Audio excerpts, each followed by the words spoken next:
La palabra economía parece acorralarnos. Todos los días la leemos en cientos de notas, la escuchamos en la televisión, se cuela en muchas de nuestras conversaciones. Sin embargo, ¿sabemos de qué hablamos cuando hablamos de economía? ¿Qué es la economía?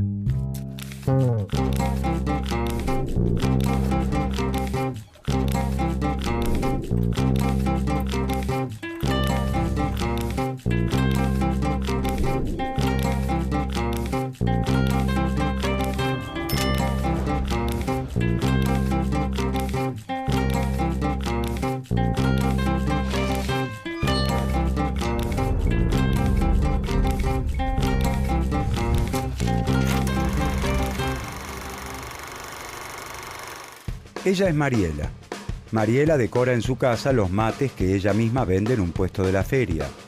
Todas las mañanas carga su producción en el canasto de su bicicleta y pedalea las 35 cuadras que la separan de su puesto. Los mates que ella decora y vende son mercancías. Las mercancías forman parte de la economía. La decoración y la venta de los mates es su trabajo. La venta de sus mates le permite recuperar el dinero invertido y obtener un beneficio. El trabajo, la comercialización, el dinero, la inversión y el beneficio también forman parte de la economía. La bicicleta de Mariela es su medio de transporte. El transporte es materia de la economía porque traslada a los trabajadores las materias primas o las mercancías. Conecta a los fabricantes con los consumidores. Pero la bicicleta de Mariela es asimismo un bien en el que interviene el trabajo humano en sus diversas formas e incluso en distintas partes del mundo. Desde los trabajadores que fabrican los pedales, los que arman los cuadros, los neumáticos o los empleados que se encargan de comercializarla. La división del trabajo es objeto de estudio de la economía. Las calles por las que pasa Mariela, los semáforos en los que se detiene, la vereda donde estaciona su bicicleta han sido provistos por el Estado gracias a la recaudación de impuestos. La recaudación, los impuestos, la inversión del Estado forman parte de la economía. Como vemos, el mundo de la economía es muy amplio. Pero entonces, ¿qué es la economía?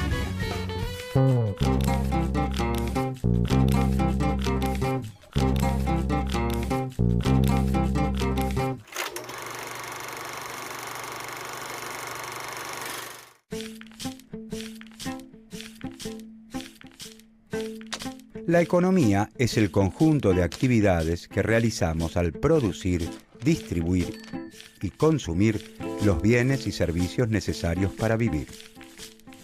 En los medios de comunicación y en nuestras conversaciones aparece con frecuencia la palabra economía. La tapa de un diario nos dice que, según el ministro, la economía crecerá por sobre las expectativas. La radio afirma que la economía de Brasil es muy sólida. El panadero de la esquina condiciona la compra del nuevo horno a cómo vaya la economía. La palabra economía se refiere en estos casos a la economía nacional. Algunos de esos bienes y servicios necesarios para vivir se compran en el mercado y otros los provee gratuitamente el Estado gracias a la recaudación de impuestos. La economía nacional no está alejada de nuestra vida, sino que nos involucra siempre. Si, por ejemplo, el desempleo es alto, a muchos de nosotros se nos hará difícil conseguir trabajo, lo que implica que numerosas familias encontrarán dificultades para satisfacer sus necesidades más elementales: alimentarse, vestirse, comprar medicamentos y hasta útiles escolares. Los problemas de la economía nacional afectan de distinta manera a todos sus integrantes. Producir todos estos bienes y servicios necesarios para vivir involucra el trabajo humano, y el trabajo humano siempre es realizado en sociedad. Hasta los bienes más simples que provienen directamente de la naturaleza necesitan la participación de manos humanas para poder ser consumidos por nosotros.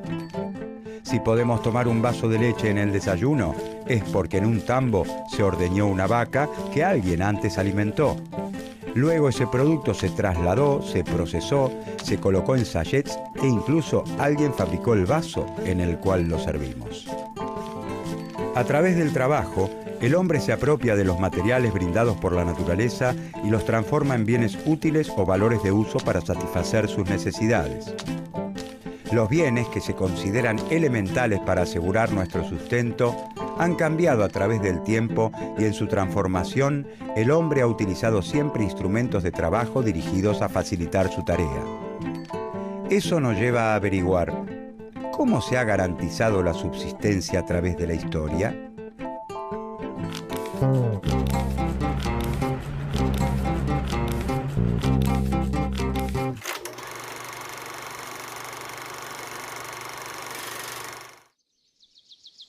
Con el correr del tiempo, algunos pueblos van aprendiendo distintas técnicas productivas que les permiten, entre otras cosas, criar ganado, sembrar y cosechar cereales, fabricar piezas de cerámica y otros utensilios necesarios para vivir. Pasan de métodos pasivos, como la recolección y la pesca, a controlar directamente la producción, con el consiguiente aumento de los recursos naturales disponibles. Los pueblos se vuelven entonces sedentarios. Se instalan en un lugar para poder cuidar sus cultivos y rebaños.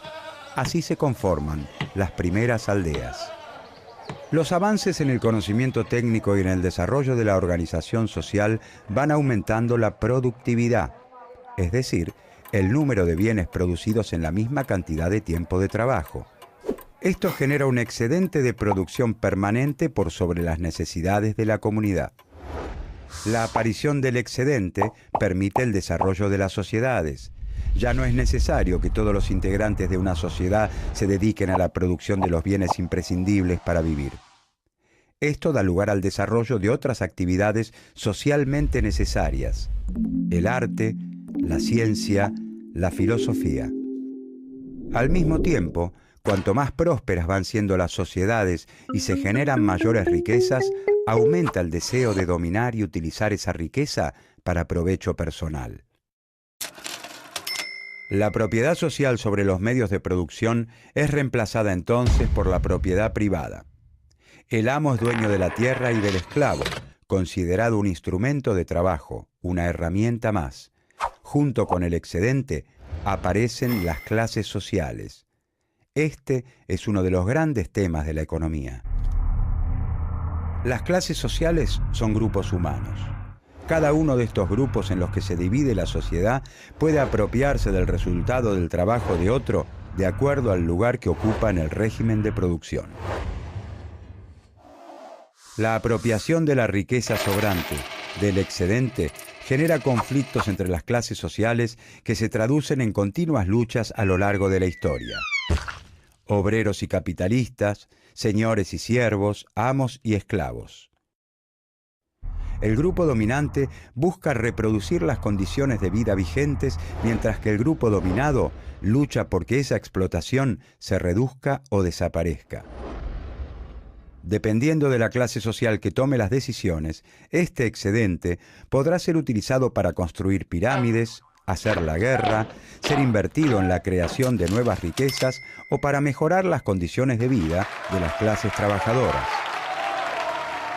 Durante la época feudal, por ejemplo, la mayor parte del excedente es consumido en forma individual por las clases dominantes, los señores feudales, para sus lujos personales y no en forma productiva.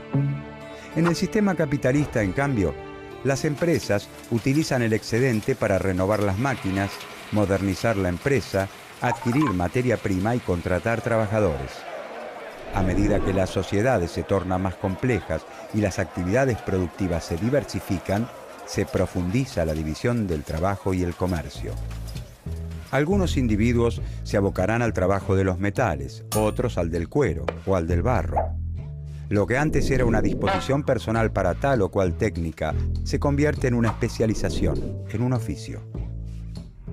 Con la especialización, cada integrante de la sociedad satisface parte de sus necesidades con sus propios productos. Surge la necesidad de intercambiar los bienes que cada uno produce y le sobran por los que les sobran a los otros. Aparece el comercio, inicialmente bajo la forma del trueque. Pero esta forma tiene un inconveniente. Lo que una persona está dispuesta a intercambiar tiene que coincidir exactamente con lo que la otra quiere recibir y viceversa. El dinero resuelve este problema ya que es aceptado por todos. En un primer momento, la sal, los cueros o los camellos reemplazan el dinero como forma de pago. Con el tiempo se adoptan los metales preciosos, pero en la actualidad utilizamos el papel moneda. Rectángulos de papel con un número respaldados por un Estado soberano. ¿Por qué un billete de 100 pesos argentinos vale efectivamente 100 pesos argentinos y todos nosotros lo entregamos y recibimos considerando que efectivamente su valor es de 100 pesos? Porque así lo establece el Estado argentino, que al emitirlos les otorga respaldo. A nivel internacional, la moneda utilizada es el dólar.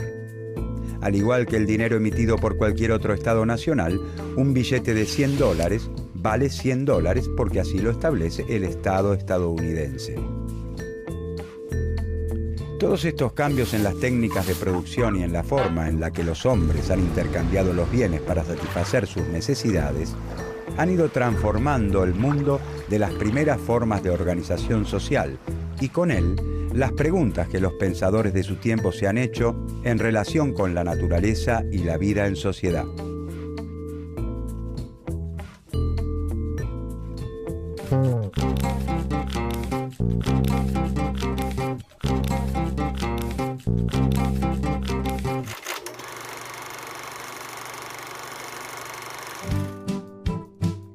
¿Cómo debe organizarse la sociedad? ¿Cómo se debe distribuir la riqueza? ¿Por qué un producto se intercambia por otro en determinada proporción y no en otra? A través de los siglos, una multitud de pensadores, filósofos, profetas y sabios de diversas disciplinas se han hecho estas y otras preguntas. Pero a partir de los cambios vertiginosos que se producen en los siglos XV y XVI en el terreno de las ideas y de las técnicas de producción, comienza a delinearse un campo común, el de la economía. Esta disciplina es la economía política, que no solo se propone entender por qué los hechos económicos ocurren de determinada manera, sino establecer cuáles son las políticas más adecuadas para lograr la prosperidad de la sociedad.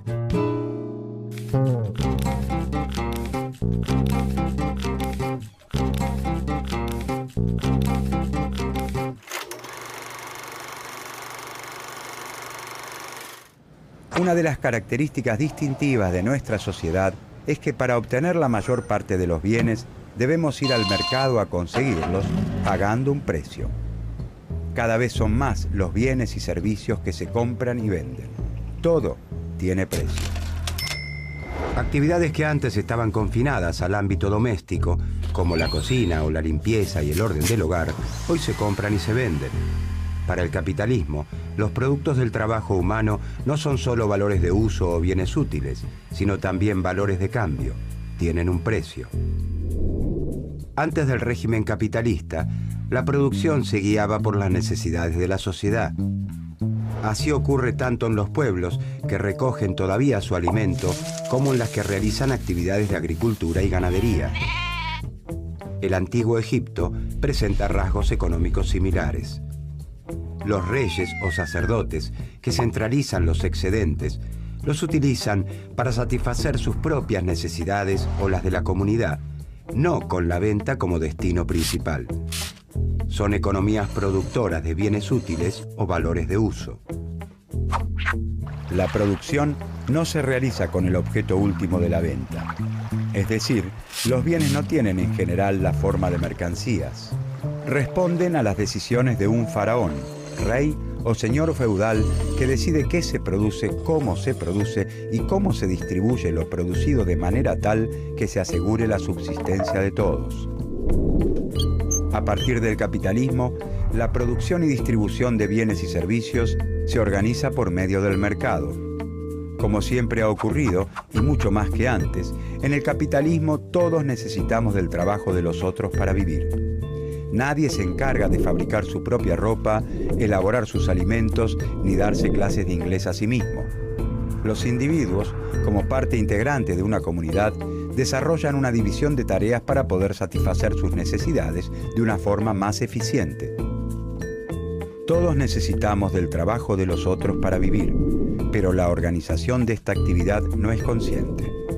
Cada integrante decide, en forma aislada y libre, qué va a producir, en qué cantidad y con qué características, y recién después va al mercado con su producción. No hay una organización del trabajo social que, partiendo de identificar las necesidades, organice las actividades para realizar como ocurría en las sociedades anteriores al régimen capitalista. En otras sociedades, el intercambio existe, pero no es la forma general de organización de la actividad económica. Si dos comunidades cuentan con excedentes ocasionales de diferentes productos, se dan las condiciones para el cambio. En el capitalismo, sin embargo, nadie se encarga de preguntar, a ver, ¿qué necesitamos? ¿Cómo nos organizamos para producir esto que necesitamos? ¿Cuántos litros de leche? ¿Cuántos autos? ¿Cuántos medicamentos? Nada de esto ocurre. Nadie controla la distribución del trabajo entre las distintas ramas de la producción ni entre las empresas particulares. En el capitalismo, nadie da órdenes excepto el mercado. Cada productor puede producir tanto como quiera y esta producción no se realiza de acuerdo a las necesidades sociales.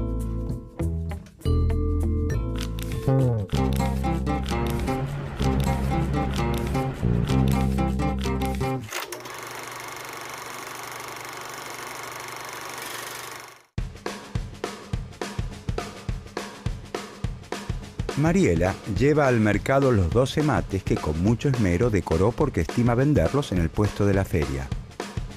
Ella no sabe si tomó la decisión correcta. La cantidad de mates que compró y decoró no depende de cuántas personas crea Mariela que los necesitan. Lo único que a ella le interesa es que a los turistas que visitan la feria les gusten los artículos que ella decora y fundamentalmente que dispongan del dinero para comprarlos. De no ser así, su emprendimiento correría el riesgo de sucumbir. En el sistema capitalista es muy difícil que coincidan la oferta y la demanda de los distintos bienes, entendida esta última no solo como una necesidad, sino como una disposición de dinero para comprar. Si Mariela compró y decoró más mates de los que pudo vender, habrá dilapidado trabajo social. La capacidad de trabajo de la sociedad que utilizó en los mates no vendidos fue desaprovechada. Esa capacidad debería haberse destinado a otra actividad. En el régimen capitalista es frecuente que la producción sea superior a la demanda efectiva, es decir, que sobren muchos bienes, o que sea inferior a ella, es decir, que no alcancen. En las sociedades que organizan conscientemente la producción, como las primeras formas de organización social, este tiempo no habría sido malgastado, sino que se habría asignado a priori a otra actividad. En el mercado, esto se revela a posteriori, una vez que los bienes ya fueron producidos. En el mercado no hay un acuerdo, un faraón o un señor feudal que diga qué hay que producir.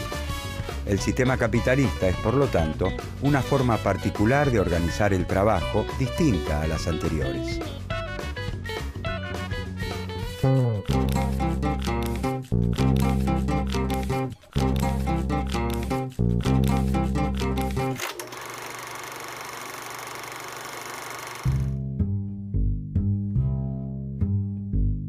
Pero entonces, ¿cómo funciona?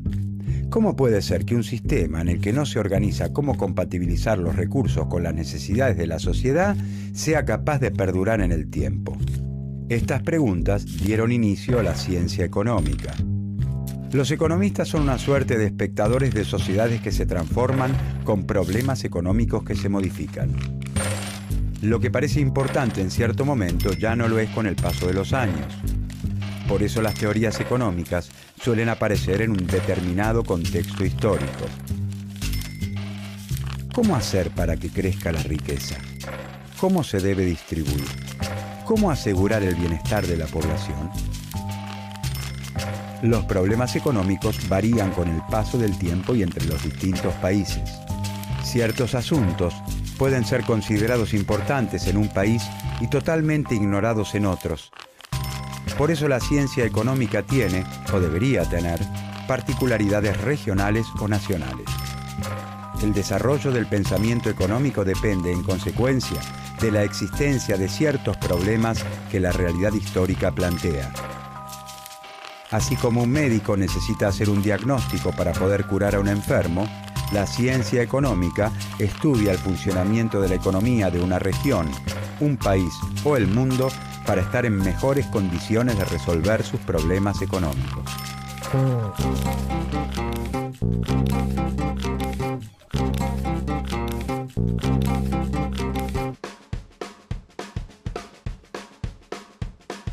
Los números de la economía parecen invadirlo todo. Sin embargo, la economía no tiene por objeto el estudio de los números. Utiliza la matemática como una herramienta, pero le interesan las relaciones sociales, porque la economía es una ciencia social, ya que las actividades de producción, distribución y consumo involucran relaciones entre los hombres y las mujeres que integran una sociedad.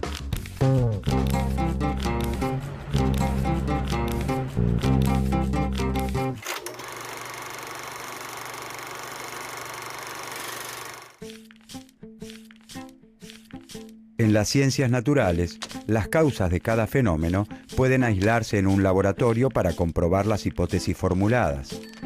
En cambio, en la economía, como en el resto de las ciencias sociales, las predicciones y los experimentos son mucho más complicados. La mirada del investigador y sus opiniones juegan un papel muy valioso.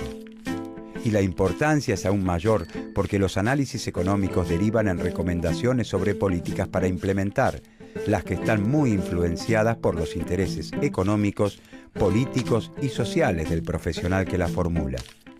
Pueden beneficiar y perjudicar a distintos grupos sociales. Por eso es muy difícil llegar a consensos entre los economistas acerca de métodos de análisis, diagnósticos y soluciones. Las opiniones sobre los impactos de una política siempre implican un juicio de valor que compromete la ética de quien las emite. En general, las opiniones de los economistas están en sintonía con las escuelas económicas a las que pertenecen. Las escuelas económicas son grupos de pensadores y de teorías que comparten una misma visión general de los hechos. Están lideradas por ciertos autores, consagrados como autoridades de la disciplina, cuyas contribuciones se transforman en punto de referencia obligado para sus discípulos.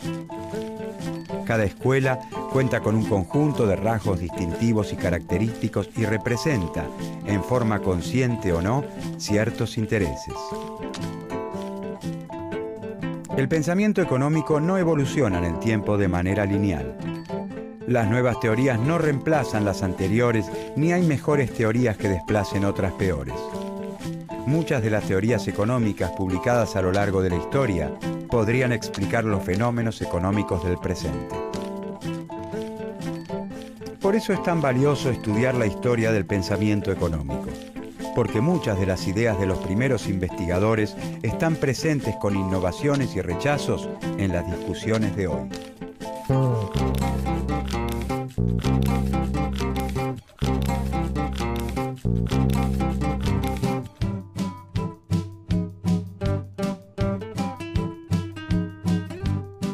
En esta serie sobre el pensamiento económico, veremos cuáles han sido los principales problemas que abordó la economía a través de su historia, cuándo surgieron, por qué lo hicieron en ese momento histórico y no en otro, qué intereses estaban en juego en ese entonces, en qué se parecen esos momentos históricos a los nuestros y qué nos aportan para poder comprender las discusiones sobre la economía de hoy.